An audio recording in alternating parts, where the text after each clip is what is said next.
বন্ধুরা দেখতে পাচ্ছেন আমার হাতে একটি মুরগি আছে। তো এই মুরগিটা দেখেন আমি কিভাবে ধরি। আপনারা প্রথমে এই পাক এবং এই পা এভাবে ধরবেন, শক্ত করে ধরতে হবে।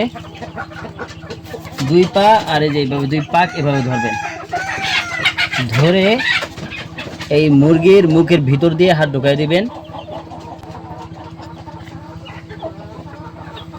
এইভাবে করে মুরগির মুখের ভিতর দিয়ে হাত ঢুকাই দিবেন। ঢোকানোর পরে এই দেখেন উপরের ঠোঁটটা একটু বেশি চাকা দিবেন, নিচের ঠোঁটটা হালকা চাকা দিবেন।